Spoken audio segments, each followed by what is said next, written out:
Hello दोस्तों, सोचो अगर ह्यूमन बॉडी के अंदर 46 क्रोमोसोम के बजाय 47 क्रोमोसोम हो जाए या फिर एक क्रोमोसोम कम होकर के 45 क्रोमोसोम हो जाए तो क्या होगा।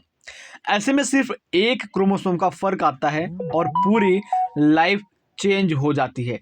इस एक छोटी सी गलती को साइंस कहती है क्रोमोसोमल डिसऑर्डर, यानी कि एक क्रोमोसोम का बढ़ जाना या एक क्रोमोसोम का घट जाना। इसकी वजह से जो भी कमियां आती हैं उसको क्रोमोसोमल डिसऑर्डर के नाम से जाना जाता है, यानी कि गुणसूत्रीय विकार के नाम से जाना जाता है। तो आज के इस क्लास में हम जानेंगे कि ये गलती कैसे होती है, कब होती है और ये डिसऑर्डर कैसे जाने जाते हैं या किन किन नामों से जाने जाते हैं। जैसे अगर हम बात करते हैं डाउन सिंड्रोम क्या होता है, टर्नर सिंड्रोम क्या होता है, क्लाइनफिल्टर सिंड्रोम क्या होता है और इनसे क्या क्या समस्याएं होती है, इन सारे चीज़ों को आज के इस क्लास में हम कवर करेंगे। तो चलिए आज के इस क्लास को शुरू करते हैं बिना किसी देरी के। नमस्कार दोस्तों, आप देख रहे हैं ASB बायोलॉजी क्लासेस, जहां पर आपको पढ़ाया जाता है NCERT line by line concept से लेकर के क्लियरिटी तक। और आज हम शुरू करते हैं क्रोमोसोमल डिसऑर्डर की एक क्लास, जहां पर सारी चीज़ें आपको एकदम कॉन्सेप्ट से क्लियरिटी तक समझाई जाएगी। देखिए यहाँ पर अगर हम बात करते हैं तो क्या होता है, the chromosomal disorder on the other hand are cause due to absence और excess और abnormal अरेंजमेंट ऑफ वन और मोर क्रोमोसोम। कहने का मतलब ये होता है कि जो क्रोमोसोमल डिसऑर्डर होता है वो कैसे होता है। तो क्रोमोसोमल डिसऑर्डर क्या होता है, एक क्रोमोसोम क्या हो जाए 46 में अगर एक क्रोमोसोम एक्स्ट्रा आ जाता है या एक क्रोमोसोम यहाँ से कम हो जाता है या इस क्रोमोसोम की जो अरेंजमेंट होती है ये अरेंजमेंट ही क्या हो जाए, गड़बड़ हो जाए, तो क्रोमोसोमल डिसऑर्डर होने की संभावना होती है, यानी कि क्रोमोसोमल डिसऑर्डर हो जाता है। चलिए आगे की बात को जानते हैं, आगे की पॉइंट में क्या लिखा गया उसको समझते हैं। Failure of segregation of chromatid during the cell division cell cycle result in the gain और loss of chromosome called aneuploidy. कहने का मतलब ये होता है कि जो सेल साइकिल चलता है, इस सेल साइकिल के अंदर जो सेल डिवीज़न होता है उसके दौरान क्या होता है, जो क्रोमोसोम होता है बेटा, ठीक है, ये जो क्रोमोसोम होता है ये क्रोमोसोम क्या हो जाए, सेग्रीगेट नहीं हो पाता। जब क्रोमोसोम सेग्रीगेट नहीं हो पाता तो इसके रीजन से क्या होते हैं, क्रोमोसोम के नंबर में डिसबैलेंस आ जाती है, यानी कि क्रोमोसोम कभी बढ़ जाता है, ठीक है, तो क्रोमोसोम कभी क्या होता है, घट जाता है। और इस प्रक्रिया को हम क्या कहते हैं, एनुपुलाइडी कहते हैं।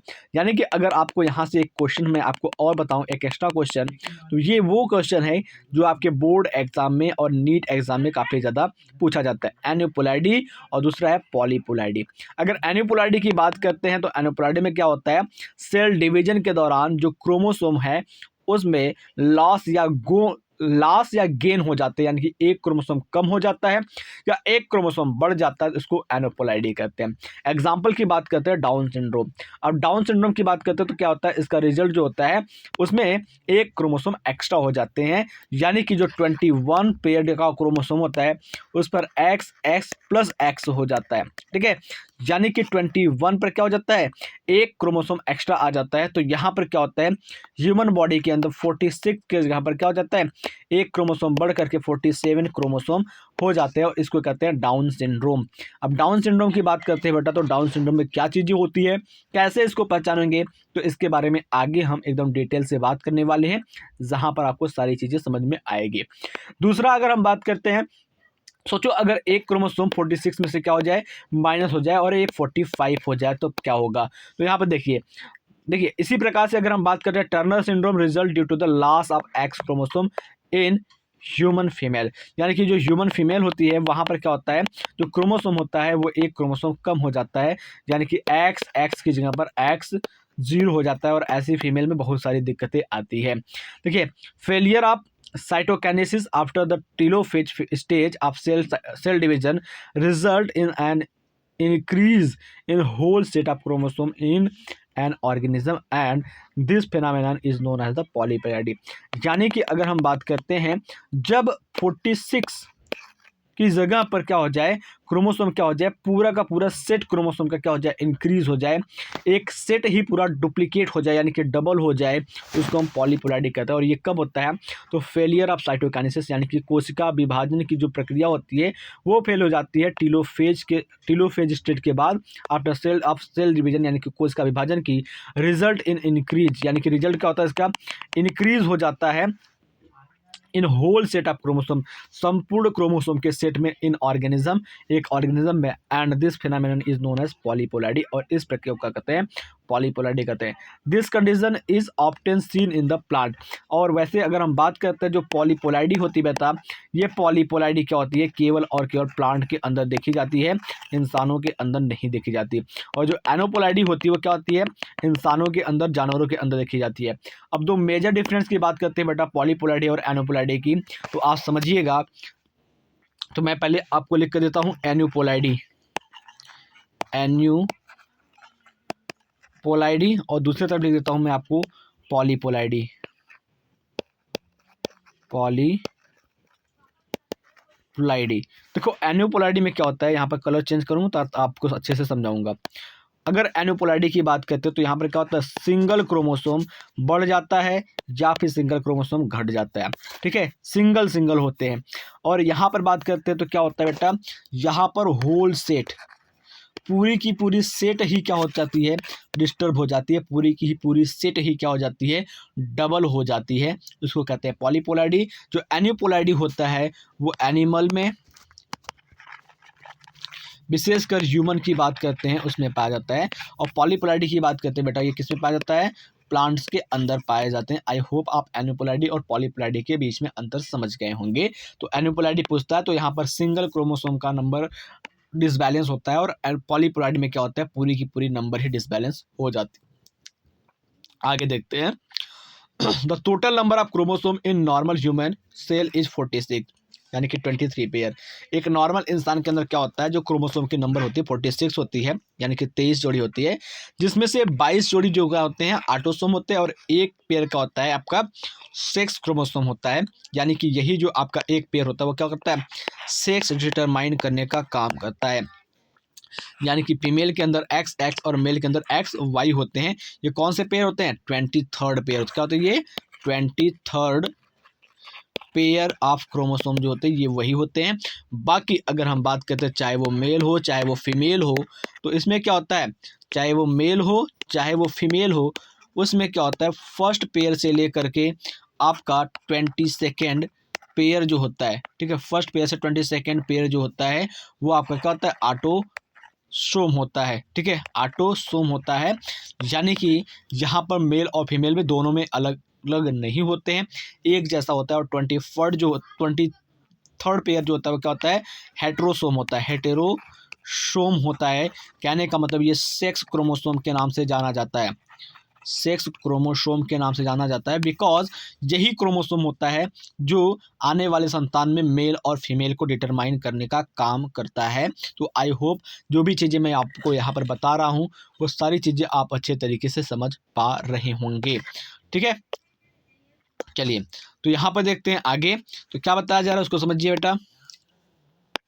यहाँ पर बताया जा रहा है, सम टाइम थ्रू रियरी either an addition copy of chromosome may be included in an individual। यानी कि अगर हम बात करते हैं कभी कभी क्या होता है, एक कॉपी क्या हो जाता है यहाँ पर ऐड हो जाता है किसी इंडिविजुअल के अंदर, ठीक है, में लैक या फिर कमी आ जाती है one of any one pair, ठीक है। यानी कि अगर हम बात करते हैं एक क्रोमोसोम की कमी आ जाती है किसी भी एक पेयर के अंदर से।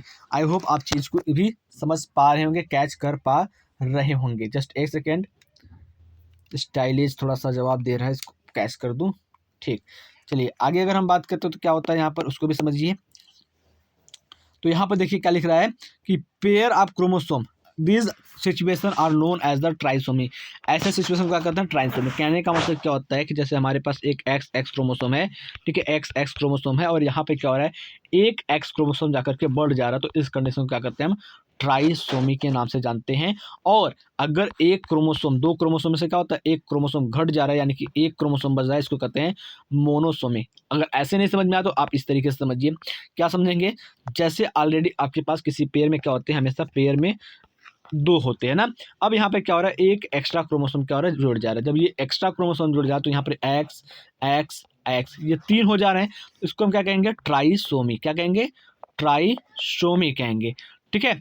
और जैसे आपके पास एक पेयर एक्स एक्स का है और इसमें से क्या हो रहा है, एक पेयर माइनस हो जा रहा है, एक क्रोमोसोम क्या हो रहा है, माइनस हो जा रहा है, तो यहाँ पर एक बच रहा है, एक क्रोमोसोम बच रहा है, तो इसको क्या कहेंगे, मोनोसोमी के नाम से जानते हैं। तो आई होप आप ट्राइसोमी और मोनोसोमी दोनों को क्लियरली समझ गए होंगे, ट्राइसोमी क्या होता है और मोनोसोमी क्या होता है। चलिए आगे की एनसीईआरटी की लाइन को पढ़ते हैं और वहाँ पर क्या बताया जा रहा है इसको भी समझते हैं। तो आगे की लाइन में क्या बताया जा रहा है बेटा, इसको समझते हैं।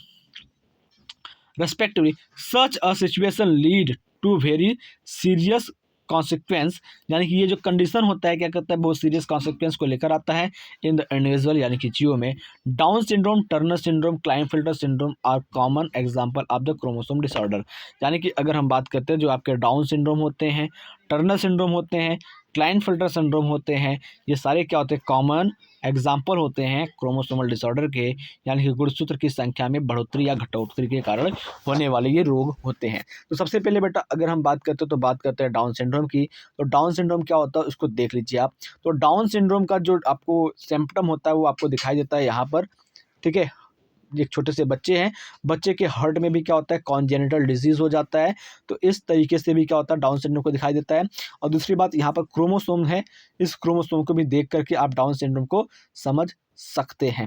ठीक है, तो ये क्रोमोसोम है बेटा, क्रोमोसोम के नंबर को आप काउंट करेंगे तो यहाँ पर 21st पेयर जो होता है क्रोमोसोम, वहाँ पर एक एक्स्ट्रा क्रोमोसोम आ जाता है, जिस वजह से आप देख सकते हैं। देखो यहाँ पर क्या है, सारे के सारे क्या है, पहला दूसरा तीसरा चौथा, ये सारे के सारे क्या है, नॉर्मल क्रोमोसोम दिखाई दे रहे हैं। और इस तरीके से काउंटिंग करके आओगे यहाँ पर तो क्या होता है, 1 2 3 4 5 5 5 10 5। देखो यहाँ पर ये 5 एक लाइन में 5 हो गया, दूसरे लाइन में भी 5 हो गया, तीसरी लाइन में 5 15, ये आपकी क्या हो गया, 16 17 18 19, ठीक है 20, ठीक है 20 हो गया, और ये 21। अब 21वें पर देखो क्या बेटा, देखो सब में क्या है, दो दो क्रोमोसोम है, इस तरीके से सब में क्या है, दो दो क्रोमोसोम है। लेकिन 21वें पर देखें तो क्या इसमें, 21वें पर क्या है, 3 क्रोमोसोम है। इस तरीके से क्या आपको 3 क्रोमोसोम दिखाई दे रहे हैं, यानी कि 21st क्रोमोसोम जो सेट होता है वहाँ पर एक नंबर ऑफ क्रोमोसोम क्या होता है, इंक्रीज हो जाता है, यानी कि यहाँ पर 3 क्रोमोसोम हो जाता है, ट्राइसोमी वाली कंडीशन आ जाती है। ये डाउन सिंड्रोम रोग का पहचान होता है। अब चलते हैं डाउन सिंड्रोम को पढ़ते हैं, कैसे लिखेंगे एग्जाम में उसको भी समझ लेते हैं इसी के दौरान। देखिए यहाँ पर क्या क्या साफ साफ बताया जा रहा है आपको, the cause of single the cause of this genetic disorder is presence of an additional copy of chromosome number 21st। यानी कि अगर हम बात करते हैं तो 21st क्रोमोसोम होता है, वहां पर क्या होता है, एक एक्स क्रोमोसोम क्या होता है, ऐड हो जाता है, यानी कि एडिशनल कॉपी आ जाती है। कहने का मतलब यहाँ पर कंडीशन क्या आ जाता है, ट्राइसोमी, यानी कि 21st पर क्या हो जाती है, ट्राइसोमी हो जाती है, जिस वजह से डाउन सिंड्रोम रोग हो जाता है। तो आई होप आज इस चीज को भी समझ पा रहे होंगे। आगे चलते हैं, तो यहाँ पर क्या कर रहा है, दिस डिसऑर्डर, यानी कि ये डाउन सिंड्रोम की डिसऑर्डर जो है उसको किसने ढूंढा था, तो इस डाउन सिंड्रोम डिसऑर्डर को 1866 में लैंगडन डाउन नाम के वैज्ञानिक ने ढूंढा था, इसलिए इसको डाउन सिंड्रोम का नाम दे दिया गया। The affected individual is short stature with small round head, furrowed tongue and partially open mouth. यानी कि अगर हम बात करते हैं ऐसे जो बीमारी होते हैं उनकी जो सिर होती है वो छोटी होती है, गोल होती है, जीभ के बीचों बीच एक खांच बनी होती है, और इनका जो मुंह होता है वो हमेशा थोड़ा सा खुला होता है। Palm is broad with characteristic palm crease, यानी कि इनकी जो हथेली होती है वो नॉर्मल हथेली से थोड़ी सी लंबी होती है। Physical, psychomotor and mental development is retarded, यानी कि अगर हम बात करते हैं शारीरिक विकास जो होता है, मानसिक विकास जो होता है, वो सारी की सारी क्या होती है, बाधित हो जाती है, रुक जाती है। उसके बाद अगर हम बात करते हैं बेटा आगे क्लाइनफिल्टर सिंड्रोम की बात करते हैं, तो क्लाइनफिल्टर सिंड्रोम में क्या बताया जा रहा है इसको भी समझ लीजिए। This genetic disorder is also caused due to the presence of additional of copy of X chromosome result in the karyotype यानी कि अगर हम बात करते हैं नॉर्मल इंसान के अंदर क्या होता है 46 क्रोमोसोम होता है, और क्लाइनफिल्टर सिंड्रोम में क्या होता है एक क्रोमोसोम एक्स्ट्रा हो जाता है, यानी कि 46 के अलावा क्या हो जाता है यहाँ पर 47 हो जाता है। 46 के अलावा क्या हो जाता है यहाँ पर 47 क्रोमोसोम हो जाता है। कहने का मतलब जो आपका क्रोमोसोम नंबर क्या होता है 46 होता है ना, तो 46 प्लस एक एक्स्ट्रा क्रोमोसोम आ जाता है, तो यहाँ पर क्या हो जाता है XXY टाइप का क्रोमोसोम बन जाता है लास्ट पेयर में। इस वजह से क्लाइनफिल्टर सिंड्रोम उत्पन्न हो जाता है। तो यहाँ पर पढ़ेंगे क्या लिखा गया है, this genetic disorder is also cause due to the presence of additional copy X chromosome result into the karyotype of 74 XXY. Such an individual has overall masculine development. Masculine development यानी कि यहाँ पर क्या होता है मैस्कुलिन डेवलपमेंट हो जाता है। How ever the feminine development, यानी कि अगर हम बात करते हैं तो यहाँ पर अगर हम बात करते हैं कोई मेल है तो मेल के अंदर फीमेल का भी कैरेक्टर दिखाई देने लग जाएगा, यानी कि किन्नर पैदा हो जाएगा। ठीक है, तो अगर हम बात करते हैं जो मेल है उसके अंदर ब्रेस्ट का भी डेवलपमेंट हो जाएगा। आई होप आप चीज़ों को अच्छे से समझ पा रहे हैं। और जो ऐसे इंडिविजुअल होते हैं क्या होते हैं स्टेराइल होते हैं, यानी कि इनको बच्चा पैदा नहीं होता है। तो आई होप आप इस चीज़ को भी कैच कर पा रहे होंगे। आगे चलते हैं, लास्ट पॉइंट समझते हैं कैरियोकाइनेसिस। कैरियोकाइनेसिस के बाद हमको समझाना है क्लाइनफिल्टर सिंड्रोम के बाद आपका लास्ट में आता है टर्नर सिंड्रोम। तो टर्नर सिंड्रोम क्या होता है उसको भी समझिए। जो टर्नर सिंड्रोम की बात करते हैं तो such a disorder is cause due to the absence of x chromosome, यानी कि अगर हम बात करते हैं तो नॉर्मल 46 क्रोमोसोम होते हैं, वहाँ से क्या होता है किसी पेयर से यानी कि 46 नंबर का जो क्रोमोसोम होता है उसमें से एक क्रोमोसोम क्या होता है अब्सेंट हो जाता है, यानी कि यहाँ पर X0 टाइप के क्रोमोसोम बच जाते हैं। तो यहाँ पर क्या होता है, देखो यहाँ पर क्या लिखा है डेट इज 45 यानी कि X0। Such females are sterile, और ऐसी फीमेल जो होती है वो क्या होती है स्टेराइल होती है, यानी कि बच्चा पैदा नहीं कर पाती है। बिकॉज इसमें क्या होता है ओवरी रूडिमेंट्री पाया जाता है, यानी कि जो उनकी ओवरी होती है उसकी शेप क्या होती है सही नहीं होती है। Other features included the lack of secondary sexual character, और इनके अंदर क्या होता है जो सेकेंडरी सेक्सुअल कैरेक्टर होते हैं वो भी क्या होते हैं अनुपस्थित हो जाते हैं। तो आई होप आप इस चीज़ को भी कैच कर पा रहे होंगे, समझ पा रहे होंगे। तो यहाँ पर देख लो क्या है, एक नॉर्मल फीमेल और नॉर्मल मेल की बात करते हैं तो यहाँ पर देखिए यहाँ पर क्या है जी आपका क्या है क्लाइनफिल्टर सिंड्रोम वाला है, यानी कि देखो इसमें मेल का भी कैरेक्टर दिखाई दे रहा है, और दूसरी बात अगर हम बात करें इसमें क्या होता है फीमेल का भी कैरेक्टर डेवलप हो गया। क्यों डेवलप हुआ है इसमें दोनों कैरेक्टर, बिकॉज इसके अंदर नंबर ऑफ क्रोमोसोम क्या है XXY है, यानी कि 47 है। किन्नर वाला कैरेक्टर इसके अंदर आ गया। और यहाँ पर फीमेल की बात करते हैं तो फीमेल के अंदर क्या होता है जो सेकेंडरी सेक्स कैरेक्टर होता है वो थोड़ा सा डेवलप नहीं हो पाता है, बिकॉज यहाँ पर क्या होती है ओवरी रूडिमेंट्री पाई जाती है। और यहाँ पर हमने आपको तीनों चीज़ बता दिया, डाउन सिंड्रोम क्या होता है, क्लाइनफिल्टर सिंड्रोम क्या होता है, और टर्नर सिंड्रोम क्या होता है। और इसी के साथ मैं आशा करता हूँ कि आपको जो भी चीज़ें मैंने आपको समझाई है वो सारी चीज़ें आपको अच्छे तरीके से समझ में आई होगी, और हमारा चैप्टर इसी के साथ समाप्त होता है। मिलते हैं अगले क्लास में अगले चैप्टर के साथ। अगर आपको क्लास अच्छा लगा है तो क्लास को लाइक कीजिएगा, और चैनल पर नया है तो चैनल को सब्सक्राइब करके अपने दोस्तों के साथ ज़रूर शेयर कीजिएगा।